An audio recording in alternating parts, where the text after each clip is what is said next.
हम लोगों ने यूनिट वेक्टर की बात की थी और मैंने ये बोला था कि यूनिट वेक्टर क्या करता है, उसका मैग्नीट्यूड क्या होता है, उसका मैग्नीट्यूड था 1 और वो सिर्फ डायरेक्शन बताता है। यानी कि कोई भी वेक्टर अपने यूनिट वेक्टर के बिना अधूरा है। कोई भी वेक्टर अपने यूनिट वेक्टर के बिना अधूरा है। जैसे मैं बोलूं कि फोर्स लगाना है 5 न्यूटन का, तुम बोलोगे सर कोई दिक्कत नहीं, पर तुम अगला क्वेश्चन में तो पूछोगे सर किस पर और कहां, मतलब कि डायरेक्शन बहुत जरूरी है, किस डायरेक्शन में मैं फोर्स को लगाऊं। यूनिट वेक्टर क्या करता है, यूनिट वेक्टर उस वेक्टर के साथ ऐड ऑन होकर के सजेस्ट करता है कि ये फोर्स जो है किस डायरेक्शन में लगने वाला है, ये फोर्स जो है वो किस डायरेक्शन में लगने वाला है। और अगर तुमने अच्छी तरीके से जान लिया कि ये फोर्स है, मतलब एक वेक्टर क्वांटिटी किस डायरेक्शन में लगने वाला, तो वेक्टर का तो सारा फंडा ही क्लियर हो जाता है। क्या मेरी बात क्लियर है? चलो थोड़ा सा और प्रैक्टिकल फीलिंग को लेके आते हैं, फिर कुछ चीजों को जोड़ेंगे, कुछ चीजों को और समझेंगे। जैसे एक पल के लिए सोचिए, मान लीजिए ये एक बुक है आपका, ठीक है, ये एक बुक है। आपने क्या किया, इसको जरा फील करना। आपने क्या किया है, आपने इधर से एक फोर्स लगाया F इक्वल टू मान लो 2 न्यूटन का, ठीक, कोई दिक्कत नहीं। फिर आपने क्या किया कि एक फोर्स और लगाया और नीचे से इधर की ओर, मतलब कहने का सिंपली ये है कि आपने ऐसे फोर्सेस लगाए, एक ऐसे और एक ऐसे, ये भी मान लो 2 न्यूटन का ही होगा। तो कॉमन सेंस बताओ, जो तुम्हारा दिमाग कहता होगा कि इसका मूवमेंट किधर की ओर होगा, क्योंकि फोर्स निश्चित है कि जब फोर्स लगा है तो उसका कहीं ना कहीं कोई रिजल्ट दिखेगा आपको। वो रिजल्ट क्या होने वाला है, फोर्स आपने इधर भी लगाया और फोर्स आपने इधर भी लगाया, ठीक है, 2 डायरेक्शंस में लगाया है। तो क्या सिंपली ये कह देना काफी हो जाएगा कि इसमें जो नेट फोर्स लगने वाला है वो 4 न्यूटन का है? मैंने बोला बिल्कुल नहीं। क्यों? क्योंकि डायरेक्शन अपना खेल इसमें खेलता है। तो यहां पर अलजेब्रा का बेसिक जो एडिशन का रूल है उसको फॉलो नहीं करना है हमें। इसके लिए अलग से इसका रूल है जिसे हम लोग बोलते हैं वेक्टर्स एडिशन रूल, वो अभी हम लोग जस्ट पढ़ने वाले हैं। तो उससे पहले मैंने इधर 2 लगाया, इधर 2 लगाया। जरा रियल लाइफ में सोचो, जो तुमने फोर्स लगाया है तो सोचो जरा, ये जो बुक है एक इस पे ऐसे और ऐसे फोर्स लगेगा, तो ना ही ये बुक इधर के डायरेक्ट सिर्फ सोलेली इस डायरेक्शन में जाएगा, ना ही ये बुक इस डायरेक्शन में जाएगा, और ये जाएगा इन दोनों के अलावा किसी और डायरेक्शन में। और वो कौन सा डायरेक्शन होगा, करके देखना, वो ऐसा डायरेक्शन होगा। वो कैसा होगा? ऐसा डायरेक्शन होगा। सिंपली अपने टेबल पे आपको बुक को रखना है और एक इस उंगली से और एक इस उंगली से पुश करना है। तो जब आप देखना कि इस और इस डायरेक्शन में नहीं जाएगा, वो कुछ इस डायरेक्शन में मूवमेंट करने लगेगा, और यही सच है। क्लियर है बात? तो जब एक साथ बहुत सारे फोर्सेस किसी बॉडी पर लगने लगते होंगे तो सिंपली उसका मैथमेटिकल एडिशन कर लेना अलजेब्रा के नियम के अनुसार से वो गलत हो जाता है। क्योंकि इवन जो उसका रिजल्टेंट फोर्स निकल के आता है, सर आपने इधर 2 लगाया, इधर 2 लगा दिया, तो इधर कितना फोर्स, भाई नेट मूवमेंट तो इधर है। तो जब नेट मूवमेंट इधर है तो इधर एफ नेट भी तो लगा होगा, इधर एफ नेट भी तो लगा होगा। एफ नेट मतलब टोटल फोर्स, इन दोनों का सम। लेकिन सम कैसा? अलजेब्रा का नहीं, वेक्टर का सम। मैं बार बार जब भी सम बोलूं वेक्टर क्वांटिटी तो वेक्टर का सम होगा, सिंपली अलजेब्रा का सम मत सोच लेना। ये 2 + 2 4 हो जाएगा, ऐसा नहीं हो सकता, होना भी नहीं चाहिए, ठीक है। तो अब रही बात एफ नेट की, अब रही बात किसकी? एफ नेट की। तो एफ नेट या इसे ही वेक्टर में हम लोग एफ रिजल्टेंट एफ आर भी कहते हैं, सिंपली सिर्फ रिजल्टेंट फोर्स भी कह देते हैं। F R this is the resultant force, इसे एफ नेट कह दो, या मैं दोनों टर्म्स यूज करूंगा, एफ नेट भी यूज करूंगा, एफ आर भी यूज करूंगा, रिजल्टेंट फोर्स। तो ये चीजें यूज करने के लिए मिलेंगी आपको। तो इसका कैलकुलेशन हमें करना होता है कि इन दोनों के कॉम्बिनेशन से जो नेट फोर्स या जो रिजल्टेंट फोर्स डेवलप हो रहा है उसे कैसे, किस नियम से, किस फॉर्मूले से डिराइव करें और किस फॉर्मूले से उसको डिड्यूस करें, निकालें।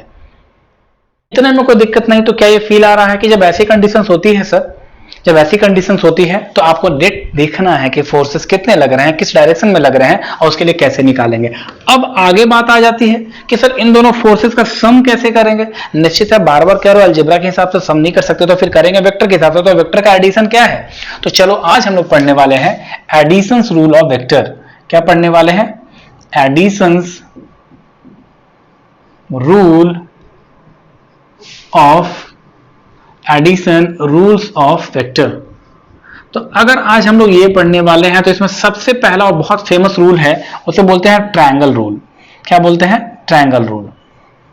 ट्रायंगल रूल क्या है और कैसे है बताता हूं मैं अभी आपको। जैसे तो अब अगर ट्रायंगल रूल मुझे सीखना है तो करना क्या होगा? ट्रायंगल रूल का कुछ खास नियम है, उसी रूल को फॉलो करना होगा। बहुत सारे मन में बहुत सारे क्वेश्चंस आ रहे होंगे कि सर ऐसे कैसे ये, तो ये निश्चिंत रहिए, जब ये पूरा चैप्टर खत्म होगा ना तो आपके 95% क्वेश्चन का जवाब ऑटोमेटिक मेरे पढ़ाने के दौरान ही मिल जाएगा। मैं प्रॉमिस 100% का तो नहीं कर रहा, क्योंकि बहुत सारे अटपटे क्वेश्चन होते हैं जिनका ना सिर होता है ना पैर होता है, तो वो जो 5% क्वेश्चन है उसको डील भी करेंगे हम लोग, ठीक है। पेशेंस रखिए, घबराइए नहीं। चलिए आइए, तो अब देखिए जरा, तो सबसे पहले ट्रायंगल रूल है, तो जरा देखना, कोई एक वेक्टर ए है, गौर से देखना, कोई एक वेक्टर ए है, दिस इज वेक्टर ए, और मान लो कोई एक वेक्टर ऐसा है इधर इस डायरेक्शन में बी है। ध्यान रखना, ये वेक्टर ए है, ये वेक्टर बी है, इन दोनों को मुझे ऐड करना है। तो एक नोट जो आप तुरंत अभी के अभी इसी वक्त लिखोगे अपनी कॉपी में, इसी वक्त सुनते ही, वो ये है, any vector can be parallelly shifted from one to another position without any changes in their orientation. Any vector can change their position without change in their orientation. अब इसका मतलब क्या होता है? कहने का मतलब यह है कि इस वेक्टर को मैं चाहूं तो उठा करके यहां रख सकता हूं, यहां रख सकता हूं, यहां रख सकता हूं, यहां रख सकता हूं, यहां रख सकता हूं, बट इसका ओरिएंटेशन अगर ऐसा है तो मैं इसे ऐसे ले जाकर के नहीं रख सकता। ये ऐसे है तो मैं इसे ऐसे लेके नहीं, मतलब स्पेशल ओरिएंटेशन जो है इसका, स्पेशल ओरिएंटेशन जो स्पेस में जो ओरिएंटेशन बनता है इसका, उसे चेंज नहीं कर सकते। मतलब इसे पैरेलली शिफ्ट कर सकते हो, यहां से यहां उठा के रख दिया। किसी वेक्टर को ऐसा किया जा सकता है, मतलब एक जगह से वेक्टर जैसे देखो, ये मार्कर ऐसा है, ये वेक्टर मान लो अगर वेक्टर को रिप्रेजेंट कर रहा हो तो ये ऐसा है, तो मैं इसे यहां शिफ्ट कर सकता हूं, बट इसको ऐसे टिल्ट करके या इसका ओरिएंटेशन को चेंज करके मैं ऐसे ले जाके कहीं शिफ्ट नहीं कर सकता। मतलब जैसा है वैसे के अकॉर्डिंग कहीं भी इसको शिफ्ट कर सकता हूं, ऐसी बात कही जाती है। इस बात को आपको कॉपी में तुरंत लिख लेना है। Any vector can be parallelly shifted without any change in their orientation, spatial orientation. ठीक है, अब ये बात तो हो गई। तो अगली बात क्या खास है कि सर एक वेक्टर ए है, दूसरा वेक्टर बी है, तो सर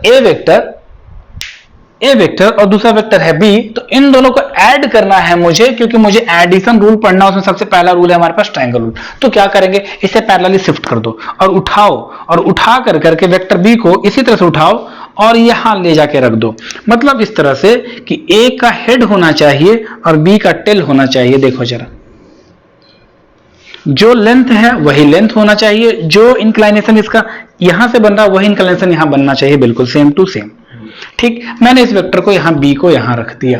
ध्यान रहे, यहां पर ध्यान रहे कि रेड वाले का, ब्लू वाले का क्या है, टेल है, और रेड वाले का क्या है, हेड है। हेड और टेल का कॉम्बिनेशन करना एटमोस्ट कंडीशन है, ये कभी भूलना नहीं है आपको।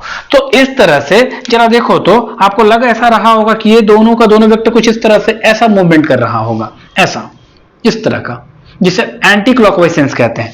तो इन दोनों वेक्टर के द्वारा ऐसा कोई दो वेक्टर अगर किसी बॉडी पर लग रहा होगा तो उनका जो रिजल्टेंट वेक्टर जो होगा वो दिया जाएगा इसके टेल, पहले वेक्टर के टेल और दूसरे वेक्टर के हेड को मिलाने वाले लाइन से। लेकिन डायरेक्शन कैसा, इसका अगर ऐसा है तो इसका जस्ट रिवर्स होना चाहिए। जरा देखो, ये एरो ऐसे है, ऐसे, and this is the resultant vector R, और resultant vector R equal to होगा vector A plus vector B.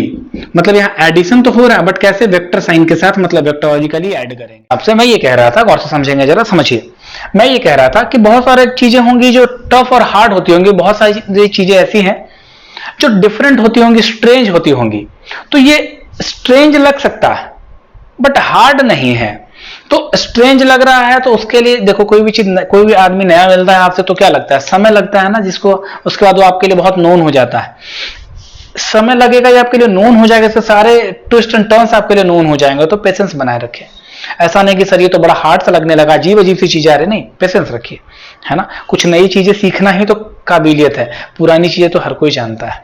ठीक है, आ जाओ। तो आर वेक्टर, तो इन दोनों वेक्टर का सम, इन दोनों का वेक्टर का सम होगा vector R equal to vector A plus vector B ही होगा। ठीक, अब फिर से वो बात जो मैंने स्टार्टिंग में बताई कि जब भी ट्रायंगल रूल का addition, triangle rule of vector addition जब भी आप यूज करोगे तो एक वेक्टर का हेड होना चाहिए और दूसरे वेक्टर का टेल होना ही चाहिए। इस तरह से होना चाहिए कि अगर ये दोनों किसी खास डायरेक्शन में मोशन लेते दिखें आपको, तो हर हालात में आपको ध्यान रखना चाहिए कि जिसका रिजल्टेंट होगा उल्टे डायरेक्शन में रिजल्टेंट देगा, इस तरह से इसका रिजल्टेंट दिया जाएगा, जस्ट उल्टे में मिला देना है। और ये जो लंबी सी लाइन आई है, इसका जो लेंथ है वो इन दोनों के वेक्टर का नेट इफेक्टिव मैग्नीट्यूड देगा, और ये जो इसका हेड है ये इस दोनों के द्वारा लगने वाला फोर्स या वेक्टर क्वांटिटी का डायरेक्शन दे देगा। क्या मेरी बात क्लियर है? इसको इस तरह से ही यूज करते हैं। This is called triangle rule of vector addition. Triangle rule of vector addition आपके स्टडी पैकेज में सारा चीज डिटेल से दिया है, उसकी कहानियां भी लिखी गई हैं, बट वो जो दो प्रिकॉशंस हैं वो मैंने आपको जो बताए हैं, पहली बात तो ये कोई वेक्टर को पैरेलली शिफ्ट कर सकते हैं एक स्थान से दूसरे स्थान पर, ये जानना बहुत जरूरी है। और दूसरी सबसे खास बात क्या कि जब भी triangle rule of vector addition use करें, जब भी यूज करें, जैसे मान लो वेक्टर ऐसा है, वेक्टर एक ऐसा है, मान लो इसे वेक्टर मैंने P बोल दिया, इसे मैंने बोल दिया Q। अब सर मुझे P और Q, या तुम बोलोगे नहीं सर इसका हेड इधर मत दो, इधर उल्टा दे दो, नहीं उधर भी कर सकते हैं इधर भी कर सकते हैं, ये थोड़ा सा ज्यादा हार्ड होगा, वो पैरेलल आसान था। तो सर इन दोनों का नाम मुझे चाहिए वेक्टर एडिशन, तो इन दोनों का वेक्टर एडिशन कैसे करेंगे? तो नियम क्या कहता है वेक्टर एडिशन किसका? ट्रायंगल रूल का वेक्टर एडिशन क्या कहता है आपको कि एक का हेड और एक का टेल होना चाहिए। ठीक है सर, कर देते हैं, डरने वाली क्या बात है। आ जाओ जरा देखो, इस वेक्टर को उठाओ, इस वेक्टर को उठाओ, इस वेक्टर को उठाओ ऐसे ही और बिल्कुल यहां शिफ्ट कर दो। क्यों? एक का हेड दूसरे का टेल होना चाहिए, बिल्कुल वही लेंथ और वो सारी चीजें। ये वेक्टर क्यों है? देखो मैंने पैरेलली शिफ्ट किया है, ओरिएंटेशन में चेंज नहीं किया। अगर ओरिएंटेशन में चेंज होता हुआ दिख रहा होगा तो सिर्फ मेरा मिस्टेक है, वो ये मान लेना। ठीक है, तो ये P और Q जरा देखो तो एक का हेड है दूसरे का टेल है, एक का टेल है एक का हेड है, ऐड कर दिया दोनों को। अब इन दोनों को जरा गौर से देखो, ये दोनों ऐसा नहीं लग रहा है ऐसे घुमाना चाह रहा है। तो नियम क्या कहता है? रिजल्टेंट जो भी दिया जाएगा उसके जस्ट उल्टे से घुमा करके दिया जाएगा, मतलब ऐसे। तो यहां से इसके टेल और इसके हेड को मिलाने वाली जो लाइन होगी, सॉरी ये जो लाइन होगी, this is resultant of these two vector, that is R equal to vector P plus vector Q। क्या ये बात समझ में आई है? कोई दिक्कत तो नहीं है। ये लेंथ, ये एरो का लेंथ इन दोनों के एडिशंस का मैग्नीट्यूड देगा, और ये जो एरो का हेड है इन दोनों के एडिशंस का रिजल्टेंट वेक्टर का डायरेक्शन दे देगा। तो इस तरह से ट्रायंगल रूल को यूज करना है। मुझे लगता है कि आपको बिल्कुल क्लियर हो गया होगा, ये बिल्कुल समझ में बात आ गई होगी। क्या ये चीज बिल्कुल क्लियर है या इसमें अभी भी कोई डाउट है? क्या ये चीज क्लियर है या इसमें अभी भी डाउट है? ठीक है, चलो तो अब ट्रायंगल रूल से आगे बढ़ते हुए सर, तो इससे हम लोगों ने ये देख लिया कि रिजल्टेंट निकालते कैसे हैं। बट अगर रिजल्टेंट की वैल्यू निकालनी हो तो, और रिजल्टेंट का डायरेक्शन निकालना हो तो रिजल्टेंट का वैल्यू निकालना हो और रिजल्टेंट का डायरेक्शन निकालना हो, तो इससे भी ज्यादा एक इफेक्टिव और बार बार यूज किया जाना एक मेथड और है। वो मेथड हमारे पास है vector rules of parallelogram, law of vectors addition. ये वाला जो नियम है वो इससे ज्यादा इफेक्टिव है और यूजुअली ज्यादा लोग इसको यूज करते हैं। ठीक है, तो चलो अभी मैं आपको इस मेथड के बाद मैंने आपको अच्छे तरीके से बता दिया कि इसे कैसे यूज करते हैं। अब उस वाले मेथड को देख लेते हैं। ठीक है, एकदम आसान है, स्ट्रेंज हो सकता है बट डिफिकल्ट नहीं होगा। ठीक है, इतने में किसी को कोई दिक्कत कोई कंफ्यूजन है तो मुझे बताओ। और अब तक जो हम लोगों ने पढ़ा उसमें एक नया रूल जो हमें अभी पढ़ना है उसे बोलते हैं पैरेललोग्राम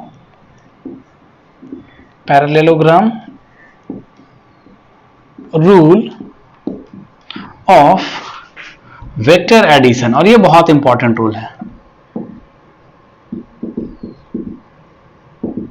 देखो जरा, अब हम लोग ये पढ़ने वाले हैं। अब ये इंपॉर्टेंट है, हार्ड होगा या स्ट्रेंज होगा, हार्ड होगा या स्ट्रेंज होगा ये तुम्हारे ऊपर है। मैं बार बार कर रहा हूं, पूरा फिजिक्स स्ट्रेंज चीजों से भरा है, यूनिक और अलग अलग चीजों से भरा है, बट ये कभी भी हार्ड नहीं होता। ठीक है, हाँ, लेकिन जब भी समझ में आएगा तो मजा बहुत आएगा।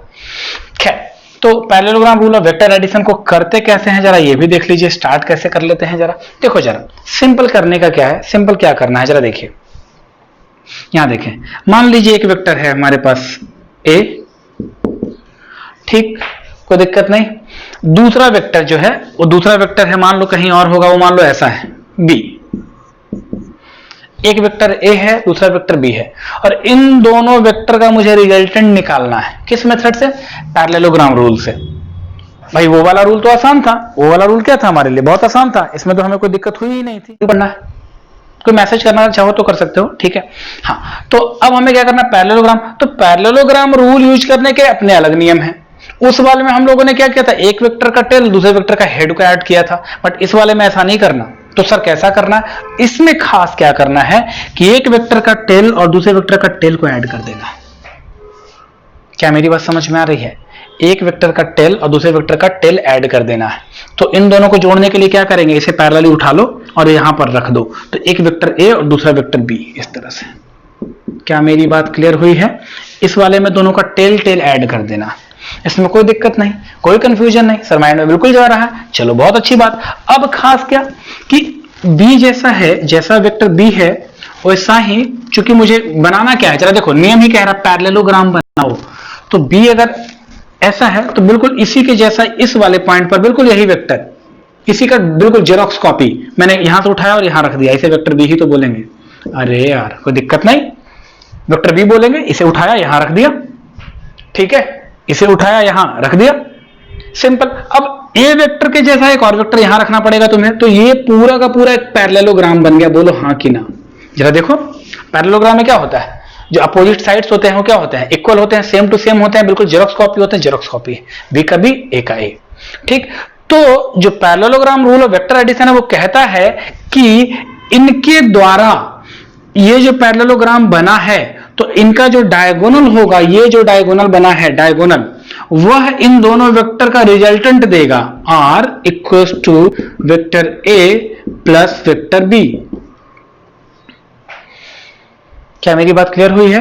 फिर से सुनो, पैरेललोग्राम रूल में कोई भी वेक्टर किसी भी डायरेक्शन में आपको दिया हो तो किसको ऐड करना है, टेल से टेल को ऐड कर देना है, ठीक। ऐड करने के बाद जैसे मान लो ये दो वेक्टर्स ऐड हो गए, तो इसी का जेरॉक्स कॉपी यहां भी ऐड कर देना है और इसका जेरॉक्स कॉपी यहां ऐड कर देना है, एक पैरेललोग्राम बन जाएगा। तो इन दोनों वेक्टर का जो रिजल्टेंट होगा बिल्कुल पैरेललोग्राम से दिया जाएगा, मतलब इसका डायगोनल से दिया जाएगा, पैरेललोग्राम के डायगोनल से दिया जाएगा। इसको थोड़ा फील भी करो, जैसे देखो बिल्कुल जैसे ए है वैसे मान लो, समझना जरा, 5 न्यूटन का एक फोर्स लग रहा है इधर, ठीक, और बी का डायरेक्शन जैसा बी का डायरेक्शन वैसा इधर लग रहा है, मान लो 5 न्यूटन का ही फोर्स मान लो। तो ये जो ऑब्जेक्ट, किसी भी ऑब्जेक्ट में जब ऐसा कोई फोर्स लगेगा तो निश्चित है उसका जो डायरेक्शन ऑफ मूवमेंट होगा, जो वो भागना चाहेगा वो इधर भागेगा, और वो जो भागने का जो डायरेक्शन हो ना, इस और इस दोनों के द्वारा जो बनने वाला जो डायगोनल है उसके अलोंग ही भागेगा। तो ये जो एरो लाइन है, ये एरो लाइन से जो फील कीजिए, रियल लाइफ में कोई भी एक बॉडी पकड़ लो आप और उस बॉडी पर ना आप दो डायरेक्शन में फोर्स लगाओ, तो जब दो डायरेक्शन में फोर्स लगाओगे तो उस बॉडी का जो नेट मूवमेंट है ना ही इधर होगा सोलेली, ना ही इधर होगा सोलेली, अकेलापन ना इधर होगा ना इधर होगा, वो बिल्कुल बीच में कहीं जाना चाहेगा, और बीच में क्या है, वो डायगोनल है, इसके द्वारा बनाए गए पैरेललोग्राम का। क्लियर है बात? तो डायरेक्शन भी ये दे देता है कौन, पैरेललोग्राम का डायगोनल, और रिजल्टेंट मैग्नीट्यूड भी दे देता है। तो रिजल्टेंट मैग्नीट्यूड का भी कैलकुलेशन करेंगे और डायरेक्शन का भी कैलकुलेशन करेंगे। क्या इतनी बात क्लियर हुई है? क्या इतने बात मेरा फील आया है सबको, हाँ या ना? जल्दी बताओ, क्या मेरी इतनी बातें सबको फील हुई है? मैसेज में रिप्लाई कीजिए, क्या इतनी बात एकदम क्लियर हुई है कि हाँ सर ऐसा वेक्टर मतलब फोर्स, वेलोसिटी और ऐसी बहुत सारी वेक्टर क्वांटिटी, सबका एडिशन इसी तरीके से करेंगे। क्या क्लियर है, हाँ या ना? जल्दी बताइए। चलो, तो अब मैंने ऐसा कुछ कर लिया, ठीक। अब ठीक है, चलो आ जाओ, अब मैंने इतना कुछ कर लिया। इसके बाद खास क्या है, इसके बाद खास क्या है कि ए वेक्टर और बी वेक्टर जब आपस में जोड़े गए तो उस वक्त मान लीजिए कि इन दोनों के बीच का एंगल होगा थीटा। तो थीटा क्या है, थीटा क्या है मैं लिख देता हूं, angle between two vectors, angle between two vectors, ये आपको याद रखना है। थीटा क्या है, एंगल बिटवीन टू वेक्टर्स। और एक एंगल मैं अपने मन से और मान रहा हूं, मैं उसको भी बताता हूं क्या है वो है अल्फा। वो क्या है बेटा, अल्फा है, ठीक है। और अल्फा क्या है, अल्फा क्या है, ये भी एंगल है, लेकिन किसके किसके बीच का, angle between resultant vector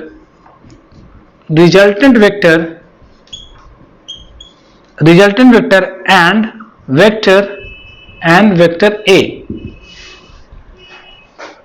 vector A. कोई दिक्कत नहीं, चलो बहुत बढ़िया। फिर से जरा सुन लीजिए, थीटा क्या है, एंगल है, किसके किसके बीच का, बिटवीन टू वेक्टर्स। ये जो दो वेक्टर्स इन दोनों के बीच का एंगल है थीटा, ठीक।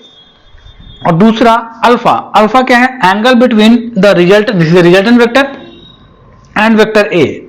इसे हमेशा याद रखना, कभी भूलना मत, क्योंकि अल्फा और थीटा ये दोनों अपने बड़े इंपॉर्टेंट पार्ट है और बहुत ज्यादा क्वेश्चंस पूछे भी जाते हैं, तो आपको बिल्कुल ये याद रखना है, ठीक है। आ जाओ, अगर आप इसको समझ रहे हो तो आगे बढ़े। अब मुझे क्या करना है, अब मुझे थोड़ा सा एक ज्योमेट्री ड्रॉ करना है, ज्योमेट्रिकल एक चीज ड्रॉ करनी है। वो क्या है, मैं इस पॉइंट से, अगर तुम बोलो तो मैं नामाकरण कर दूं इस पूरे का, तो मैं नामाकरण कर रहा हूं इस पॉइंट को, जहां पर दोनों टेल वेक्टर्स के ऐड हुए तो मैं इसे ओ बोल रहा हूं, ठीक है। इस पॉइंट को अगर तुम इजाजत दो, ऐसे तो कुछ भी बोला जा सकता है, बट मैं नामाकरण कुछ इस तरह से कर लूं कि काम बन जाए, तो मैं इसे ए पॉइंट बोल रहा हूं। वेक्टर ए अलग है, पॉइंट ए अलग है। अब इस लाइन को यहां से ए, इसे मान लो बी पॉइंट, तो बी पॉइंट से एक परपेंडिकुलर ड्रॉ करो, इसे एक्सटेंड करो, तो ये दोनों जहां पे मिलेगा उसे मान लो पॉइंट मैं एम बोल रहा हूं। क्लियर है बात। मैंने क्या किया है, इस मीटिंग पॉइंट को ओ बोला है, इन दोनों के मीटिंग पॉइंट को ए बोला है, बी से एक परपेंडिकुलर ड्रॉ करवाया है नीचे की ओर, जो कि ओ वेक्टर को एक्सटेंड करने पर मुझे मिला है, उसे मैं एम पॉइंट कह रहा हूं, ये एम पॉइंट है, ठीक है, कोई दिक्कत नहीं। क्लियर हो गई बात। अच्छा चलो, अब इतना जानने के बाद एक अच्छी सी बात और बताता हूं मैं तुम्हें। आप लोगों ने कल सीखा था किसी वेक्टर, मान लो वेक्टर ए है, उसका मैग्नीट्यूड अगर लिखना हो तो आपने उसमें क्या कर दिया था, दो पैरेलल डंडे खड़ा कर दिया था और आपने इसे बोला था दिस इज मॉडुलस ऑफ ए, और इसे बोला था मैग्नीट्यूड ऑफ ए, ठीक है। इसे ही आपने क्या बोला था, मॉडुलस ऑफ ए, या इसे बोला था आपने मैग्नीट्यूड ऑफ ए, हाँ या ना। क्या ये बात मेरी क्लियर है? फिर से एक बार सुन लीजिए, फिर से एक बार सुनिए। किसी वेक्टर का अगर मैग्नीट्यूड लिखना है तो वेक्टर लिख करके हम लोगों ने क्या किया था, ये मॉड, ऐसे this is symbol of mod, इस मॉड को हम लोगों ने यहां पे लगा दिया, तो ये बोलो उसका मैग्नीट्यूड बता रहा था। जैसे फील करो फिर से वापस एक और चीज, जैसे मैंने बोला F equal to vector F plus F cap, मान लो ये vector f equal to 5, e stands for east direction और 5 स्टैंड फॉर मैग्नीट्यूड, तो यहाँ पे जो f मॉड है वो 5 बता रहा है और ये जो f कैप है वो ईस्ट डायरेक्शन बता रहा है। इसी तरीके से वहां भी तो मॉड बता रहा है, ठीक। चलो इसका काम है, लेकिन कई एक बार थोड़ा सा ज्यादा सिंप्लीफाई करने के लिए, हम सिंपली इसे a बोल देते हैं। This is the magnitude of A, ये भी मॉड ऑफ ए है, और सिंपली वेक्टर ए के का जो मैग्नीट्यूड है सिंपली ऐसे लिखने के जगह पे ए सिर्फ लिख देते हैं, जो उसका लेंथ बता देता है। क्या मेरी बात क्लियर है? चलो इतनी बात अगर मेरी क्लियर है तो मैं इसका नामकरण मिटा लेता हूं, क्योंकि मुझे लग रहा है कि आगे मैं आपको ये कंफ्यूज कर देगा, तो मैं ऐसा कर देता हूं, इसे मैं पी बोल देता हूं, इसे मैं क्यू बोल देता हूं, ठीक है, क्योंकि यहां पे एक एक्स्ट्रा आ रहा है जो कि आपको कंफ्यूज करेगा। तो ये ए क्या है, यहां पर ये वेक्टर ए का मैग्नीट्यूड है, तो सिंप्लीफाई करने के लिए हम सिंपली ए लिख देते हैं ऐसे करके, बस इतनी सी बात है, ठीक। चलो तो अब इतना कुछ तैयार कर लिया है हमने, अब हम लोग थोड़ा सा और आगे बढ़ेंगे, और आगे बढ़ने में मैं आपको बोलूंगा कि देखें जरा इस चीज को। मुझे एक बात बताओ, गौर से देखना, ये एंगल अगर थीटा है, ये तो अल्फा, ये थीटा है, तो ये एंगल कितना होगा? ऑब्वियस बात है सर, थीटा ही होगा। क्यों? क्योंकि ये लाइन आगे बढ़ी है और ये लाइन को पैरेलल शिफ्ट करवाती है, तो थीटा ही होने वाला, वो भी थीटा है, नो डाउट। और अगर वो थीटा है तो चलो जरा देखना, मैं यहां लिखता हूं इन ट्रायंगल, कौन सा ट्रायंगल है हमारा, छोटा वाला ट्रायंगल पीएमक्यू में, इन ट्रायंगल पीएमक्यू में, इत्मीनान से देखना, एकदम इत्मीनान से। पीएमक्यू क्या होने वाला है जरा देखो, तो अगर मैं बोलूं साइन थीटा, तुम लोग इस पर तो महारत हासिल कर रखी है। साइन थीटा परपेंडिकुलर, थीटा के सामने वाले को परपेंडिकुलर बोलते हैं, मतलब क्या, क्यूएम बाई बेस कितना होगा, पीएम, क्यूएम बाई पीएम, ठीक है। तो क्या यहां से क्यूएम निकालना, सॉरी क्यूएम बाई क्यूपी, सही है ना, परपेंडिकुलर बाई हाइपोटेन्यूज, तो क्यूएम बाई क्यूपी, तो क्यूएम, तो यहां से क्या मैं बोल सकता हूं, this implies QM equals to QP sine theta, yes sir. अच्छा ये क्यूपी क्या था, ये क्यूपी था वेक्टर बी, लेकिन ये क्यूपी क्या है, ये तो इसका लेंथ बता रहा है, क्यूपी क्या है यहां पर, ये तो लेंथ बता रहा है, तो लेंथ मतलब मैग्नीट्यूड किसका, बी का, तो ये तो बी होगा, ये पूरा इसका लेंथ कितना होगा, बी होगा। तो क्या क्यूपी के जगह पे क्यूएम बराबर में लिख सकता हूं B sine theta, yes sir लिख सकते हैं, क्योंकि जब मैग्नीट्यूड की बात की जाएगी तो इसका मैग्नीट्यूड सिर्फ बी है, वेक्टर बी का, और डायरेक्शन तो बी कैप है ही है, तो ये हमने लिख लिया। इसी तरीके से अगर मैं बोलूं cos थीटा, तो cos थीटा क्या हो जाएगा, बेस बाय हाइपोटेनस, तो बेस कितना होगा, पीएम बाई क्यूपी, ठीक, तो यहां से अगर मैं बोलूं दिस इंप्लाइज पीएम बराबर क्या हो जाएगा, तो तुम बोलोगे सर पीएम बराबर होगा QP cos theta.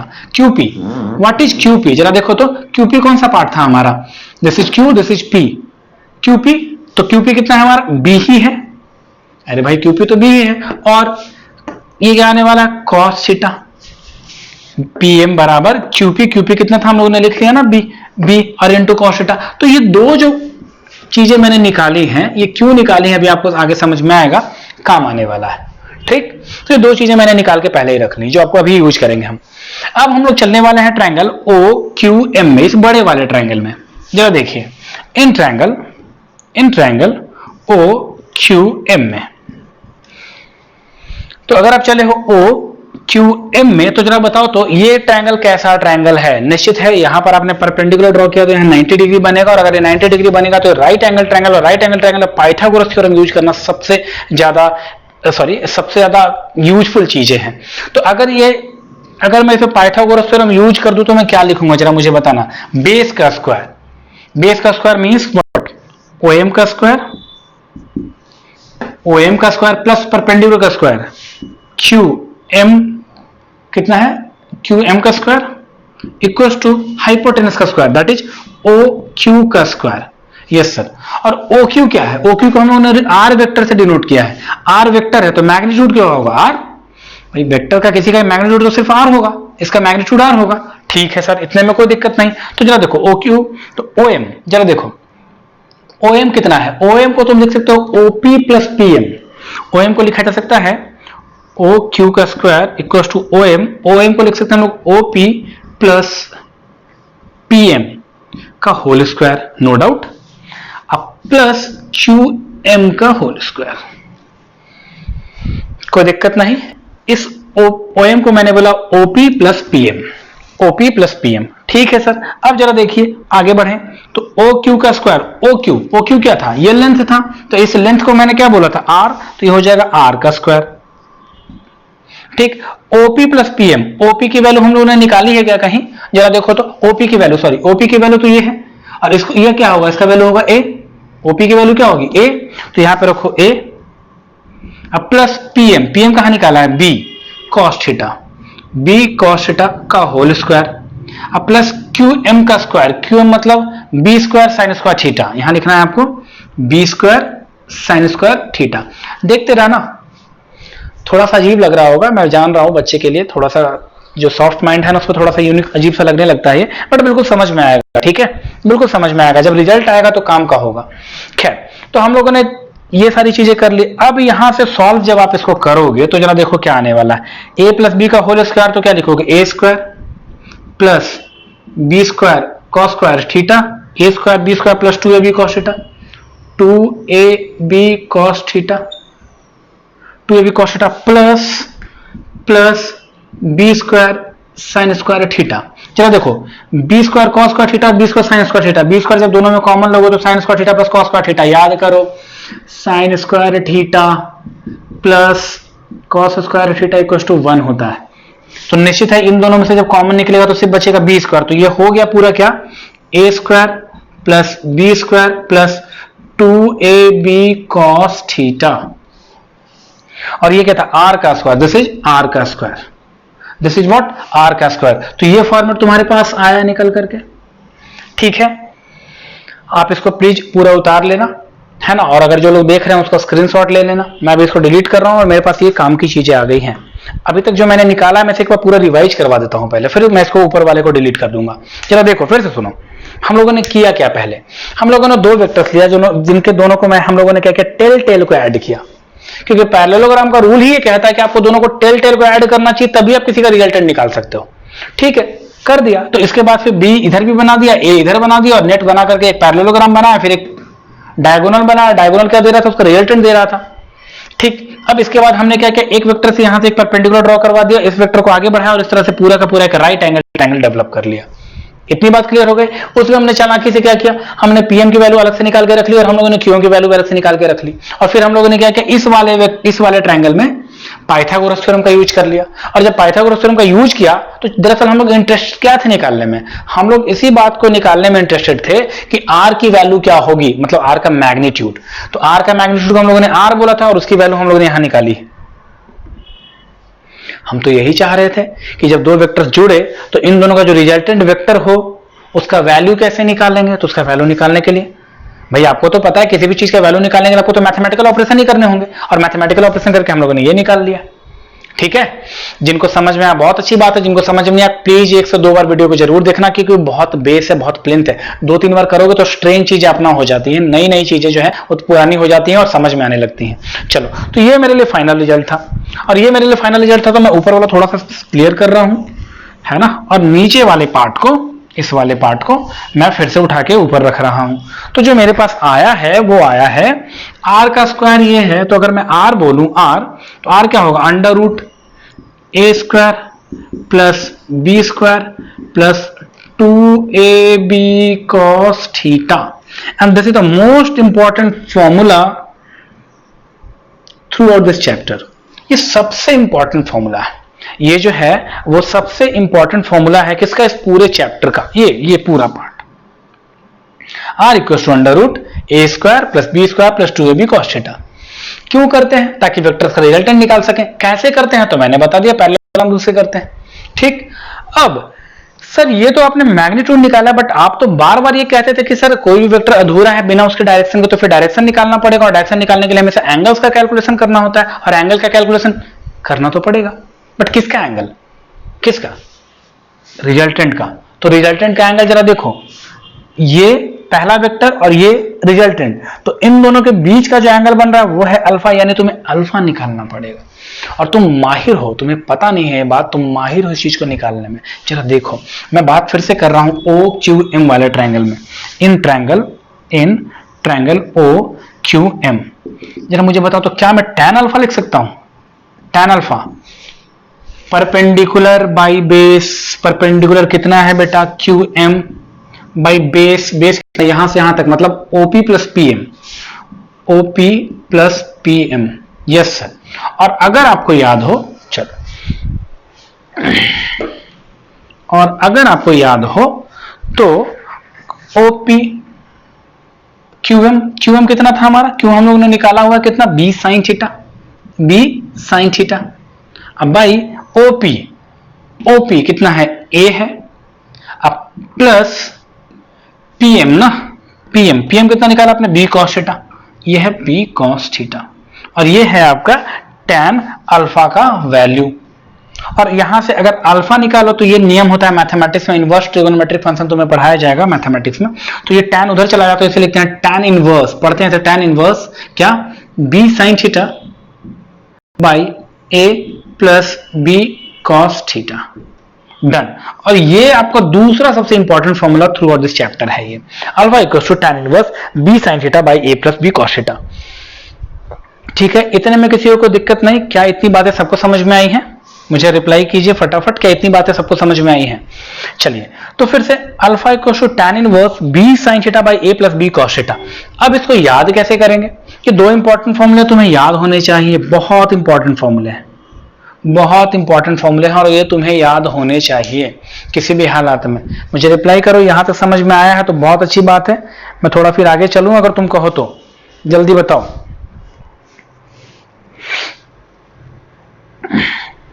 Yes sir, yes sir, yes sir, okay ठीक है। बस समझ में आया या मजा भी आया, अगर समझ में सिर्फ आया है तो ये फिर मेरी काबिलियत नहीं है, लेकिन अगर पूरा फील आया होगा कि हाँ क्यों कर रहे हैं, कैसे कर रहे हैं और क्यों करना चाहिए, तो फिर मेन मजे की बात है। ठीक है, तो फिर मेन मजे की ये बात है ना। चलो बहुत बढ़िया है ना, बहुत बढ़िया है, ठीक है। आइए जरा, आइए तो एक बार फिर से वो सारी चीजों को रिकवर कर लेते हैं जो हम लोगों ने अभी डेवलप किया है ना, अभी जो हम लोगों ने डेवलप किया उसको एक बार पूरा रिकवर कर लेते हैं। देखो जरा, हमने ये बोला कि जब भी दो वेक्टर्स को आप जोड़ोगे तो उनका जो रिजल्टेंट होगा, अब से इसको हर वेक्टर्स के एडिशन में यूज कर लेंगे, लेकिन ध्यान रहे फिलहाल वेक्टर्स दो ही जोड़े जाने चाहिए। ठीक है, तो जरा देखो, दो वेक्टर ए और बी है, उनको हमने जोड़ा तो उसका जो रिजल्टेंट बड़ा सिंपल और बड़ा सॉसी है, बिल्कुल याद रखा जा सकता है। ये ऐसा लग रहा है जैसे ए प्लस बी का होल स्क्वायर है ना, बट करना क्या है, लास्ट में cos थीटा याद रखना है, a square plus B square plus 2ab, यहां तक तो सही है, बस एक cos थीटा याद रखना है। और थीटा क्या था, it is the angle between the two vectors, ये जनरली दिया रहेगा आपको, ठीक, दो वेक्टर के बीच का जो एंगल है वो क्या है यहां पर, थीटा है, ये आपको याद रहना चाहिए। अब अगली बात खास क्या है, अगली बात ये है कि सर वेक्टर जो रिजल्टेंट वेक्टर निकला उसका भी तो एंगल हमें जानना चाहिए, उसका भी तो एंगल हमें बिल्कुल जानना चाहिए। तो अगर आपको इसका एंगल भी सीखना, एंगल का भी फॉर्मूला याद करना, तो वो भी जरा देखो, इसी तरह से याद करना जैसे मैं बोल रहा हूं, tan inverse b sin theta, b sin theta. तो देखो जरा, जो वेक्टर नीचे है वो नहीं, जो वेक्टर ऊपर है उसके साथ साइन आना चाहिए, बाई ऊपर में, और नीचे में a, ये वाला वेक्टर सिर्फ a, और प्लस ऊपर वाले वेक्टर का एक कोसाइन आना चाहिए, cos थीटा आना चाहिए। कैसे, जैसे एक नीचे एक ऊपर ऐसा वेक्टर है, तो इस वाले का ऊपर में क्या आना चाहिए, इस वाले का वेक्टर के साथ क्या आना चाहिए, साइन थीटा आना चाहिए, और इसी का नीचे में cos थीटा भी आना चाहिए, और a से जुड़ जाना चाहिए। इस तरह से आपको इसको याद रख लेना है, जो वेक्टर ऊपर है उसका साइन और उसी का cos आना चाहिए। गलती से अगर तुमने ये कर दिया कि a sin theta by b plus a cos theta, तो मामला पलट जाएगा और आंसर आपको दूसरे तरीके से मिलने लगेगा। अब कितने बच्चे ये भी कहते हैं कि सर क्या हर बार यही निकालना जरूरी है कि एक वेक्टर से रिजल्टेंट के बीच का एंगल निकालो, क्या हर बार यही निकालना जरूरी है कि एक वेक्टर तो दूसरे वेक्टर का एंगल बीच में निकालो? ऐसा भी तो हो सकता है सर कि दूसरे वेक्टर और रिजल्टेंट के बीच का एंगल ये वाला पूछ ले। नहीं, ये पूछा जा सकता है, तो सर उसके लिए क्या, अरे बच्चे उसके लिए क्या तरीका होगा, कुछ नहीं, क्या है ये थीटा जो दिया रहेगा माइनस अल्फा, डन। तो अल्फा आपको हर बार इसी से निकालना है। अगर वो ये भी पूछ लेगा तो भी कोई बड़ी बात नहीं, यानी कि अब हमने इस चीज को बिल्कुल अपने दिमाग में समेट लिया कि हमेशा मुझे एंगल, पहला जो वेक्टर है फ्लैट टाइप का जो दिखे उससे रिजल्टेंट को बढ़ करके एंगल्स को मेजर कर लेना है, रिजल्टेंट का एंगल वही हो जाएगा। क्या इतनी बातें बिल्कुल फील आई हैं आपको? क्या समझ में आई हैं, फील आ गई हैं कि हाँ सर मजा आया, बिल्कुल चकाचक दिमाग में गया? क्या इतना चीज बिल्कुल दिमाग में आपको चकाचक चला गया है? हाँ कि ना, हाँ कि ना, जल्दी बताओ। इतना अगर आपने सीख लिया है तो अगले दिन इसके बहुत सारे केसेस करेंगे हम लोग, जिसमें मजा आपको ज्यादा आएगा। बहुत सारे केसेस करेंगे। चलो ठीक है, अब मैं कुछ बातें आपसे और कह रहा हूं, जरा उसको भी सुनिए। अब जो मैं आपसे कुछ बातें और कह रहा हूं उसको जरा सुनिए। ठीक है, चकाचक, हाँ बहुत बढ़िया, बहुत बढ़िया। तो अब जरा देखिए, यहां तक तो हम लोगों ने क्या कर लिया, यहां तक तो हम लोगों ने वेक्टर्स के एडिशंस को निकाला है। अब इस पर न्यूमेरिकल्स बनते हैं, फिर इसके बाद इसके बहुत सारे केसेस बनते हैं। तो मैं आपको सारे पहले केसेस समझाऊंगा, अलग अलग केस, फिर उसके बाद आपको न्यूमेरिकल्स दूंगा। बहुत सारे न्यूमेरिकल्स तो ऐसे होंगे जो तुम बस बिना कैलकुलेशन के माइंड